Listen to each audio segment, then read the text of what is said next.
com relação a isso também, eu não me recordo, cara, ou se eu me recordo agora que criam muita narrativa para poder justificar alguma coisa errada ou equivocada, né, cara? É. Você contrata jogador, não, eu vou contratar jogador para compor elenco. Eu não lembro de antigamente ser assim, cara. A gente contratava jogador para reforçar o time, né? Contratava jogadores para vir brigar por posições, né? Ser titulares. E as contratações que a gente vê hoje no Fluminense, quando não são 99% apostas, né? Ou desconhecido que a gente nunca viu, aí quando a gente começa a garimpar informação sobre o jogador, a gente vê o histórico de lesão grande, ou às vezes o jogador chega lesionado, né? Ou às vezes um clube vai lá e te passa a perna, te conta uma história e tu contrata 50% de um jogador lesionado para um super mundial que a gente já sabia que estaria nele há tanto tempo antes de começar, mas enfim, é, eu pergunto para vocês, a gente lembra, é certo isso, é válido você contratar jogador só para compor elenco? Qual a opinião de vocês sobre isso? É, Laranja. Gente, eu vou começar aqui. Primeiro que é o seguinte, né? Assim, você ouviu a expressão jogador para compor elenco e jogador que tem a confiança do treinador, você sabe que é fraco. É a primeira coisa. Você Exatamente. já sabe que não vai te entregar aquilo que você gostaria que entregasse.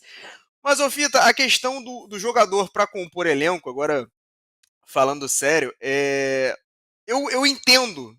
Porque, assim, no futebol de hoje, para você comprar um jogador para ser titular, para resolver os seus problemas, é muita grana. Então eu entendo um clube como o Fluminense, e vários clubes fazem isso, né? Você tem a separação, você vai investir pesado em jogadores para compor o time titular, e você vai investir menos em jogadores para compor o elenco. Eu tenho certeza que se o Fluminense pudesse, faria um investimento alto e teria um elenco aí estrelado, né, como outras equipes, mas como a nossa situação financeira ela é diferente, eu consigo entender essa questão do jogador para compor elenco. Agora, a gente vai voltar na situação. Faz sentido? Não faz sentido? Faz sentido eu trazer um jogador para compor elenco que quase não joga? Faz sentido eu trazer um jogador para compor elenco que se machuca muito? Faz sentido eu trazer um jogador para compor elenco oferecendo um salário alto e um contrato até 2028, sendo que esse cara não entrega um bom futebol já há bastante tempo? Aí a gente já vai para esse outro lado, se faz sentido ou não. Mas eu acredito que essa entidade, né, que é o jogador para compor elenco, Pois ela, é, ela, cara. ela é uma coisa que vai acontecer ali, não tem jeito. O, até antes de passar a bola pro Sérgio, para ele falar também sobre isso, é um ponto que é importante. Isso que você falou é extremamente importante. Obviamente, a gente realmente, para trazer um jogador que hoje seja titular, o que eu vejo é o seguinte: um cara que venha, pô, não, esse cara que vem para ser titular, ele minimamente vai ser titular no outro time. Então, pra você tirar esse cara do outro time, você vai ter que botar uma grana. Você vê aí jogadores que chegam com grandes contratações. A gente coloca o Vitor Roque, sei lá, o Luiz Henrique quando veio Botafogo. Esses jogadores que custaram 100 milhões de reais são valores extremamente altos, entendeu? Estratosféricos. Então, assim, só que o nosso problema é o seguinte: a gente necessita de várias posições e fica numa situação de que, assim, caramba, o que a gente faz? Porque em todas as posições a gente precisa de um jogador que talvez faça a diferença. Porra, não vai dar pra trazer todas elas. O que a gente faz diante disso? Né? O que você acha, Sérgio? Cara, eu acho que tem que achar um meio termo, né? Vai ter jogadores que você vai ter que contratar para compor elenco, mas, por exemplo, o caso do Lescano é um caso emblemático. A gente gasta uma grana no Lescano, né? Se eu não me engano, foram 30 milhões em cima do Lescano. O time estava apavorado porque o Ganso apareceu com um problema, né? E a gente não sabia como o Ganso ia seguir ou não. E o Fluminense vai desesperado para o mercado, né? E contrata um jogador que o Renato hoje, que não foi aproveitado antes, né? E vem para o Renato também não é aproveitado.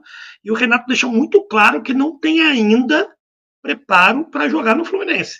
Não quer dizer que ele não vai dar certo, que o Renato fala que ele não tem preparo ainda para jogar no Fluminense. Então, assim, no caso do Lescano, eu acho que é um erro crasso, né? A gente tem ali um erro, né, de contratação pela perspectiva dele. Ah, eu quero comprar o Lescano para o futuro, é um investimento para o futuro, é um outro valor.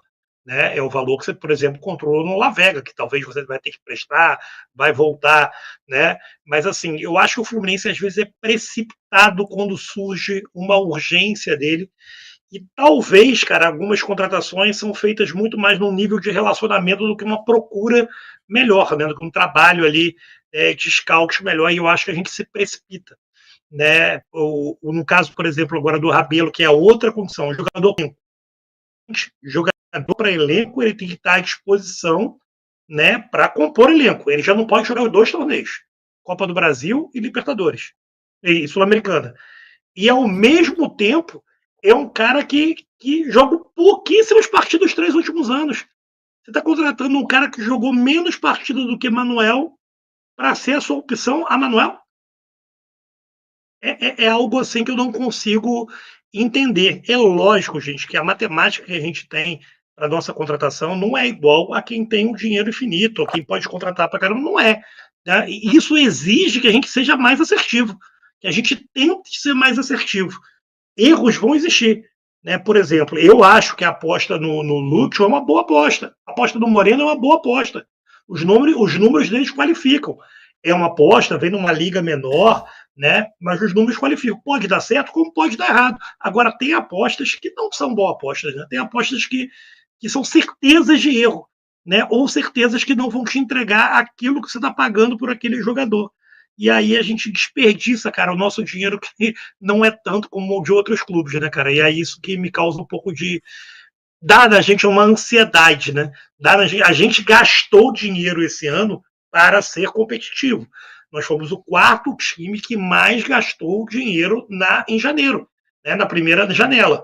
Né? Vai somar a segunda janela, pode ter certeza, com esse esforço que o Fluminense fez, o Fluminense vai ficar entre os 5, 6 clubes que mais gastaram dinheiro.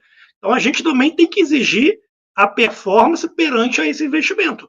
Não é mais um investimento de um time que... E méritos, tá? Conseguir chegar a esse investimento. Eu não tiro os méritos, mas também a gente aponta os erros. Não é mais um investimento de um time que não tinha o dinheiro para brigar na parte de cima de tabela. Talvez você não tenha o dinheiro do Flamengo, né? Talvez você não tenha o dinheiro do Palmeiras. Talvez você não tenha o dinheiro um pouco do Atlético Mineiro. Mas acabou, meu irmão. O restante, você está fazendo investimento no volume dos outros times. Né? Então a gente tem que exigir a performance também dos outros times, a gente tem que exigir a assertibilidade de outros clubes, sabendo que sempre é uma aposta, mas alguns não fazem sentido, cara. E a gente, assim, reforçando isso, a gente fez umas contratações, a gente gastou, foi, como o Sérgio tá falando aí, o 4º time que mais gastou em contratações. Sem ser SAF, né? Sem ser SAF, né?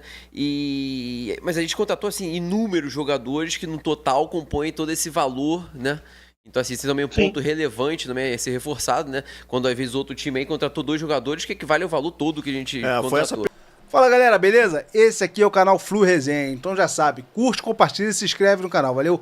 Tamo junto, vê esse Fluminense. Abraço, galera.